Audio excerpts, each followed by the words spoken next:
Good morning, friends. Hello. Hello, hello. So glad you are here this morning. Pray that you are well and that all is going good for you. We are back after a week away. So glad to be here with you. Good morning, friends. Hey, Cecile, good morning. Glad to see you. Hope you're doing well, enjoying this beautiful day. It is amazing on this, it's still 57 degrees. I just won't quite warm up. Well, it's like right on the edge, but things are blossoming, and that big rain the other day has just got the world greening itself into being just a marvelous explosion of life. So it is great. Hope you're doing well.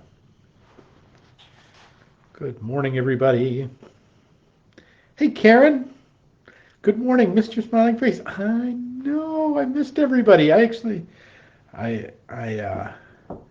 Good morning from you in Charlotte. Oh, how darling. Hey, Donna, good morning to you. Good morning, Irene. Good morning, everybody. Hope everybody's doing well. Hi, Phyllis, if you're there. I hope you're well, too. Hope you're healing well. Things are going all right.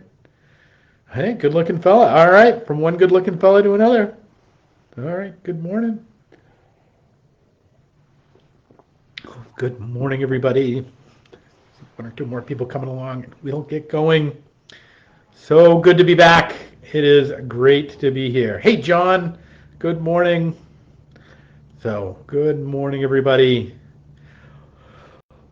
All right, welcome, everyone. It is the 25th day of April on this Tuesday at 11:11, and I am glad you're here. Vicki, good morning to you.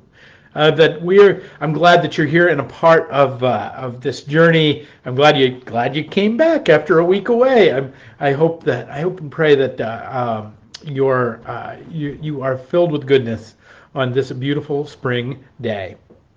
So I did take a week away last week. I was at Craigville Retreat Center in Craigville, Massachusetts, down on Craigville Beach. It is an independent retreat center that started by Congregationalists largely. That was part of the early revival movement or the church meeting movement. So. This happened in the late 19th century, and what would happen is literally people would just spend a month usually, or a couple, or at least a week maybe, in some places, depending on how easy it was to travel and where they would go. They would spend and they would come together from the wider church, from churches all over. And Craigville Beach is one of these places where they began to gather, and the whole vision of the place was not only that they would come together for worship, but that they would come together for fellowship and for friendship. They would come together, but they'd also come together for health. They would go to the beach. Part of it was being on the beach was that they really believed that the physical component of faith and life was important. And so this place has been around for 150 years or so, and has this incredible ministry of hospitality, of just caring for people as they and it's changed greatly over the years, but largely it is this little village of like 130 houses that now only 10 are really of the retreat center, but back in the day there was as many as 11,000 people that would come out on during the summer and gather in that little area to have worship every day, to hear from missionaries that would come in from all over the world. It's an amazing little place, and it was this. It's there's this throwback feeling to it, as you might imagine. That it's that this place where people made different choices with their days about what they were doing with their time and how they would do and what they would do with their leisure time or with their time that they could get away. And it made me think about this notion of just what it is to retreat, what it is to step away from what we do, and that I believe in a great deal one of the greatest problems of modernity is our inability to step away from it. Whether it's our phones, I remember talking to a pastor of mine who he retired probably 10 years ago. He's a kind of a mentor of mine and a friend, and he thinks back about, and I described to him kind of how things go and this, and he's a little more of an introvert than I am, but I'm still an introvert. And he would say, I don't think I could have done it. Like, he says, I don't think I could have done what people in ministry are doing today. And that's not to say what we're doing today is so Herculean, but it's to say how much, but it's just to describe how much it's changed. That he said, his biggest concern was whether the phone that would, that sat on a little table with a doily on it, and it had these things, whether the phone rang, and that everything kind of revolved in his world around whether the phone rang or whether somebody came to the house and got him for an emergency or something that needed to happen, or that there was that the simple and the simplicity of his life that allowed him to kind of withdraw from life a little more. Today we find ourselves inundated with technologies. There's a screen everywhere. There's which I've come to call the kind of the unblinking eye of Sauron. And it's not to say it doesn't have its advantages. You and I wouldn't be in connection right now if it weren't for those things. So I'm not saying this is bad and that's good. I'm saying it's simply where we are, and every age brings its own challenges. And the challenge of this age is actually our ability to step away from the age itself. When we first started 1111, one of my things that I hoped it would be in pandemic time, if we can think back that far, when people would kind of put their lives on pause in a lot of different ways, is because what I kind of felt like is life had lost its punctuation. That if you when you go to work or you have events that you go to through the course of the day, and there's a way in which our week or our days end up getting punctuated, right? There's a pause here, there's a stall here, there's a run on there's different, there's a rhythm to life, and the rhythm seemed to be kind of take on this kind of flatline existence of like what was the thing to do next. And so one of the whole starts of the 1111 movement, I like calling it. I like the fact that we're in a movement now. Like, isn't that awesome? You're a part of a movement. That we're in this movement together, and that the part of the 1111 movement was simply punctuating our day, making a conscious effort to say, no, at this hour I am going to step away from what I'm doing. At this hour I'm gonna at least even if it's just in the background, I'm gonna include in what I'm doing. I'm gonna set in this place a moment of reflection or a moment of orientation towards higher things and towards more beautiful things. And I really believe that this is critical to us surviving this age we're in. That the world is no longer going to punctuate itself for us. This post, and this isn't talking about COVID. This is talking about the technological age that has now taken hold of us. That I think, in some ways, I think COVID was kind of pushed us into the fast lane of it. Whether all the different, so many more of you are working at home, so many more of you disconnected from people, and that legacy isn't going away. If anything, it's getting stronger. That legacy, that we're finding more ways to do that, not fewer, to connect and to live a rhythmed life. If America has one thing that one commandment of the 10 commandments that it violates the most, we might say it's, if we talk about the United States government, we might say it's murder in terms of the number of people that end up kind of dying, but at the hands of a war machine. We might say it's the amount of titillation and kind of sex and adulteration that happens and in that. But I don't think it's any of those. We might think it's coveting and the idea of, we just got to get the next thing and we just got to keep up with the Joneses. If we wanted to name an American sin, but I don't think it's any of those. I think it's actually Sabbath keeping. I think our ability to simply take a break. That God says it's as important to take a break as it is not to hit somebody in the head with an axe.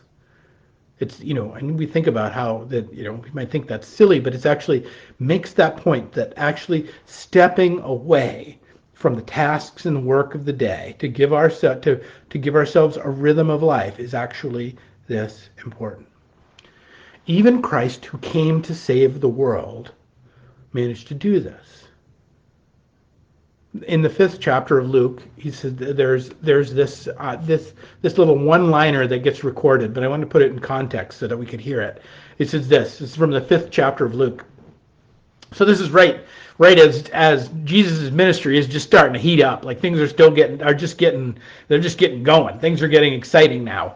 And he says this. He says, while he was in the cities, there came a man full of leprosy, and when he saw Jesus, he fell on his face and he begged him, Lord, if you will, you can make me clean. And Jesus stretched out his hand and touched him and saying, I will be clean. And immediately the leprosy left him, and he charged him not to tell anybody, but to go and to show himself to the priests and to make an offering for your cleansing, as Moses commanded, for a proof for them. But now, even more, the report about him went abroad, and great crowds gathered to hear him and to be healed of their infirmities.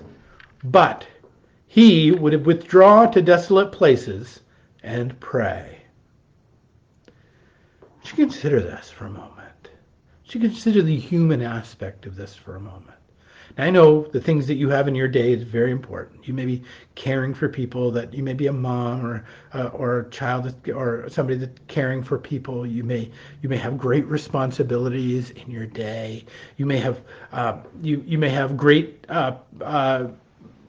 draws upon you, that people asking you, that demanding of you, these things that are just that they feel you have to give them. You have a boss out there telling you, pick that thing up, set that thing down. That we all have these draws upon us, and they permeated our lives.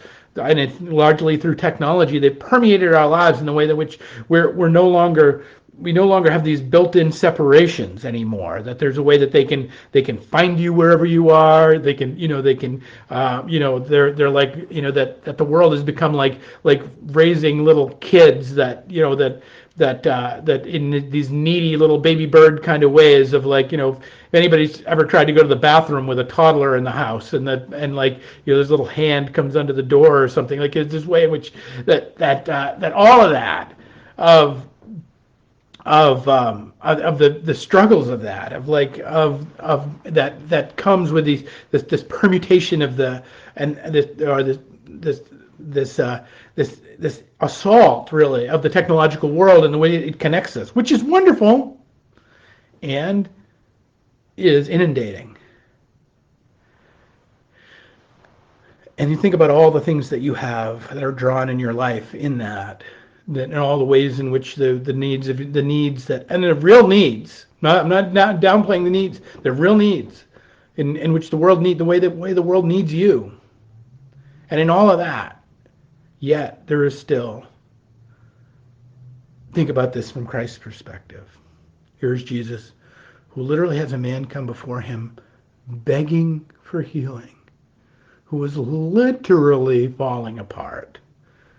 Like literally pieces of his body falling apart before him and saying, Lord, if you can make me clean. And he says, and the Lord says, I will. And he does. Be clean. And he is. And yet even from that, Jesus, at the time that the crowds start to get hopped up, where the needs start to move in more, what does he do? He would withdraw to desolate places to pray. Friends, I want you these days to figure out how you were going to withdraw to your desolate places.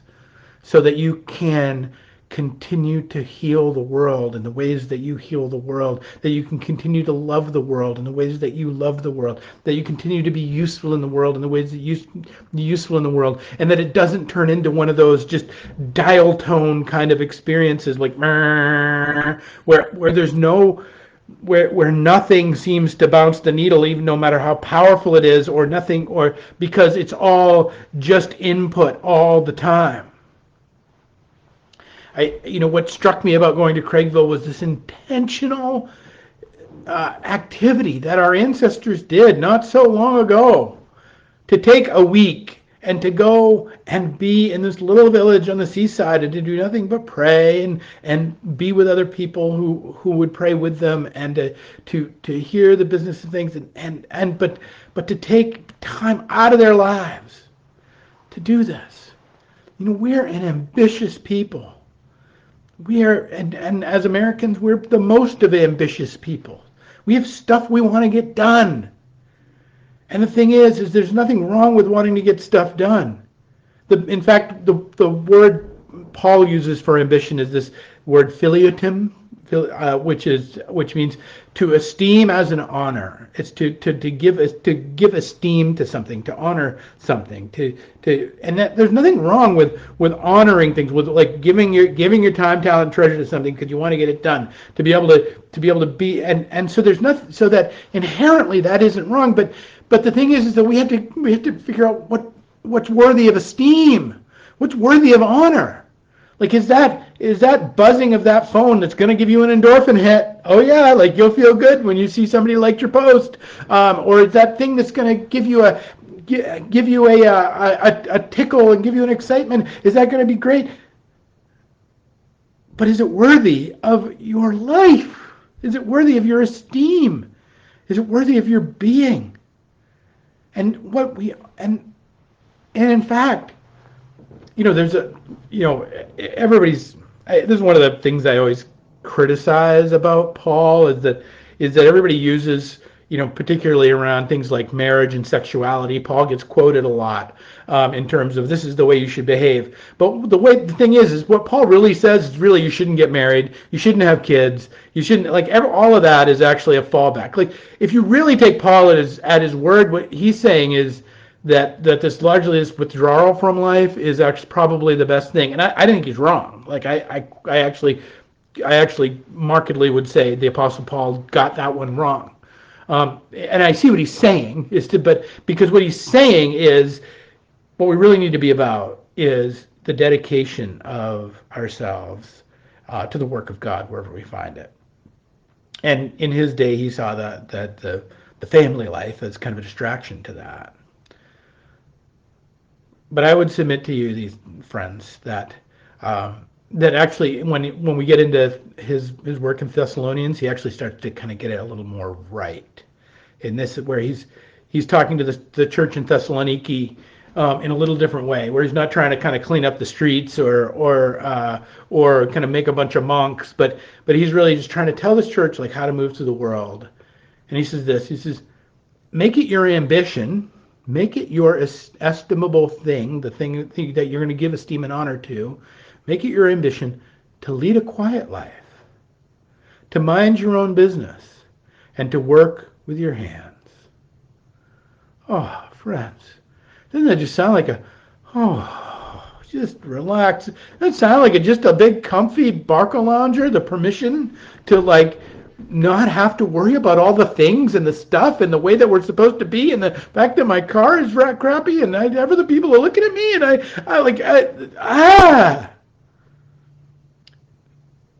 friends,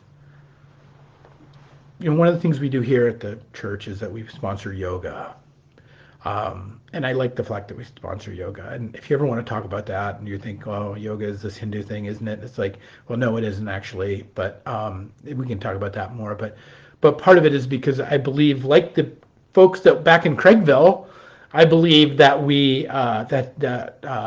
there's an inherent connection between the mind and the body, and that if the body isn't right, and that the mind can't be right, and if the mind can't be right, the soul can't be right. There are these inherent connections to our soul and our being. We are incarnational beings, and so we have to be incarnated. We have to be in the meat. We have to be in our bodies, and so that part of our movement here to do that is to care for the health of it. But you know what my favorite part of yoga is? It's what's called shavasana, which is the part where we lay on the mat. We just lay there, and and you walk around, and you close your eyes, and maybe there's some nice music, and maybe there's some soft little meditation or something, but we just lay there. Now, and it's not because I'm lazy, and it's not because I just like laying on mats, although, Romper Room did have a few things going for it.